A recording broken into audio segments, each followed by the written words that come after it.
अपने आप में जो पॉलिटी है आपका उसका बड़ा महत्वपूर्ण सवाल है। आइए इस सवाल का पोस्टमार्टम करते हैं। ध्यान से सारी बात सुनना। कोई भी एग्जाम देना वहां पर लोकल गवर्नेंस जो है, पंचायती राज जो है, इसका सवाल पूछता ही है। मैं इसमें सारे पॉइंट आपको लिखाने वाला हूं, ठीक है। देखिए, हाल ही में राष्ट्रीय पंचायती राज दिवस 24 जो है कब सेलिब्रेट हुआ, ठीक है। पहली बात दोस्तों आपके छात्र सो, पहली बात तो दिवस की बात करते हैं हम। राष्ट्रीय पंचायती राज दिवस जो है वो आप जानते हो कल सेलिब्रेट हुआ था, और कल तारीख कौन सी थी आपके? 24 अप्रैल की तारीख थी।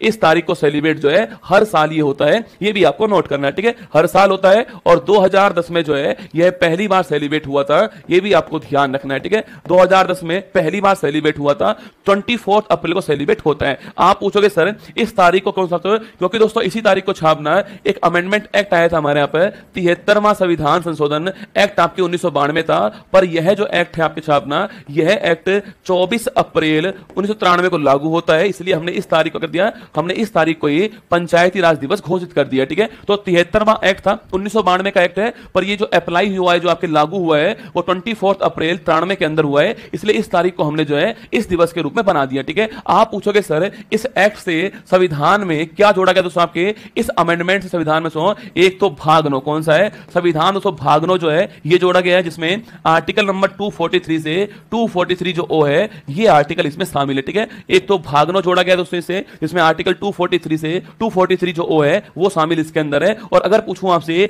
इसमें तीन महत्वपूर्ण आर्टिकल हैं, 243 जी, 243 आपके आई और 243 के, ये तीनों आर्टिकल आपको ध्यान रखने हैं, ठीक है। जी फॉर पार्ले जी, पार्ले जी मतलब पावर की बात कर रहा है, ठीक है। तो पूछूं आपसे पंचायती जो राज है, शक्ति जो है उसकी कहां पर, आपके पावर की बात कहां पर है? वो 243 जी के अंदर, ठीक है। और आई पूछूं आपसे, आई फॉर इनकम लिखना, राज्य जो वित्त आयोग है, जो स्टेट फाइनेंस कमीशन है, वो इस आर्टिकल के अंदर है, ठीक है। और के का मतलब पूछूं आपसे, इलेक्शन हो गया है, जो निर्वाचन जो आयोग है हमारा स्टेट वाला, वो छापना किसके अंदर है? वो आर्टिकल नंबर 243 के अंदर है। ये तीन आर्टिकल आपको इसमें ध्यान रखने हैं, ठीक है, भाग 9 के अंदर ना। इसके बाद दोस्तों मैंने कहा आपसे, एक तो भाग 9 आता है, इससे आपके एक अनुसूची नंबर छापना, अनुसूची नंबर जो 11 है वो भी शामिल दोस्तों इससे होता है। और आपको याद होगा दोस्तों, अनुसूची 11 पूछूं आपसे, पहली बात किससे संबंधित? आपके पंचायती राज संबंधित है छापना। और अगर सवाल पूछूं आपसे, इसके अंदर विषय कितने छापना? इसके अंदर 30 विषय हैं, वो संविधान के किस दोस्तों आर्टिकल से लिए गए? आर्टिकल नंबर 243 जी से लिए गए ना। आर्टिकल पूछे तो ये वाला आर्टिकल है, अगर अनुसूची पूछे तो ये वाली अनुसूची है, ठीक है। तो इसका उल्लेख कहां पर है? इसका उल्लेख आर्टिकल नंबर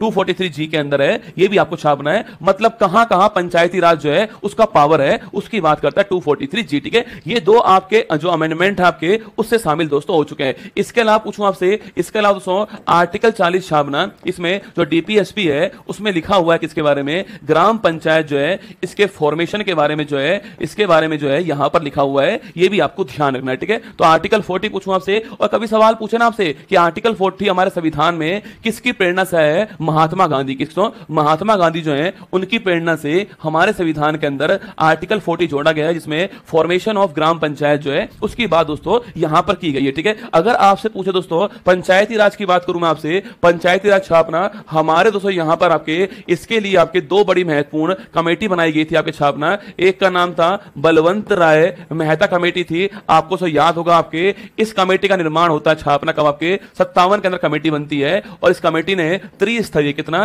त्रिस्तरीय पंचायती राज जो है उसकी इसने बात कर दी, ये भी आपको छापना है, ठीक है। और सो यह आपके जो पंचायती राज है वो 2 अक्टूबर 1959 से राजस्थान का जो नागौर डिस्ट्रिक्ट है वहां से लागू होता है, ये भी आपको नोट करना है, ठीक है। 2 अक्टूबर 1959 से नागौर राजस्थान से त्रिस्तरीय जो व्यवस्था है हमारे भारत में लागू होती है, और इस कमेटी की रिकमेंडेशन पर ये आती है दोस्तों, इसलिए इन्हें बोलते हैं भारत में पंचायती राज जनक बोलते हैं, ये भी आपको ध्यान रखना है, ठीक है। इसके अलावा पूछूं आपसे, द्विस्तरीय छापना, द्विस्तरीय पंचायती राज जो है इसकी रिकमेंडेशन करने वाला कौन था?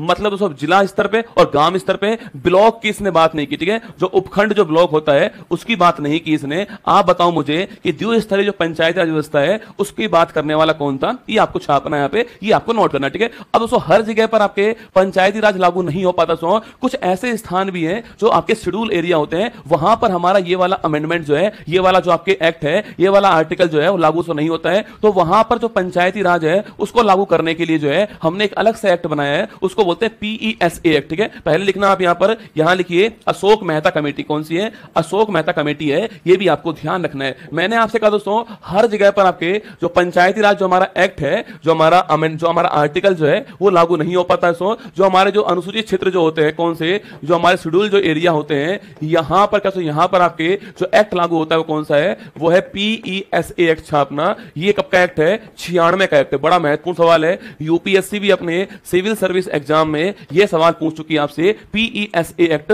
1996, आपको ध्यान रखना है, ठीक है। इसकी फुल फॉर्म है पंचायती राज, क्या है, Panchayati Raj extension, Panchayati Raj extension, extension to schedule area, क्या है, टू शेड्यूल एरिया जो है, ये इसकी फुल फॉर्म है, ये भी आपको ध्यान रखना है, ठीक है। तो पंचायती Raj extension in schedule area जो है वो इसकी फुल फॉर्म है। और कभी सवाल पूछूं आपसे, यह जो एक्ट आता है दोस्तों आपके, यह एक्ट किस आपके समिति की रिकमेंडेशन पर आता है, दिलीप भूरिया, यही सवाल आया था यूपीएससी सिविल सर्विस के अंदर, दिलीप भूरिया कमेटी जो